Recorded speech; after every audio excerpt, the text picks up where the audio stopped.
ஆசியாவின் தீவு நாடுகளில் ஒன்றான பிலிப்பைன்ஸில் கல்மேகி புயல் தாக்கியது மிகப்பெரிய சேதத்தை உருவாக்கியிருக்கிறது. பசிபிக் பெருங்கடலில் உருவான கல்மேகி புயல் பிலிப்பைன்ஸ், வியட்நாம் போன்ற நாடுகளை தாக்கி பேரிழப்புகளை தந்திருக்கிறது.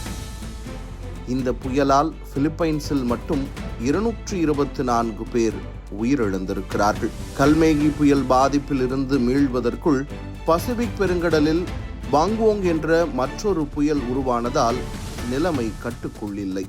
இந்த டைபோன் புயல் பிலிப்பைன்ஸின் அரோரா மாகாணத்தில் கரையை கடந்தபோது அரோரா, கேட்டன்வானஸ், சமர் போன்ற மாகாணங்களில் பலத்த காற்றுடன் கனமழை கொட்டி தீர்த்தது.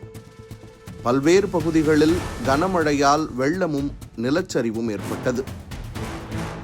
பிலிப்பைன்ஸை புரட்டி போட்ட சூறாவளி புயல். திடீரென கடல் நீர் ஊருக்குள் புகுந்ததால் மக்கள் அச்சம். ஏராளமான பொருட்சேதமும் உயிரிழப்பும் ஏற்பட்டிருக்கின்றன.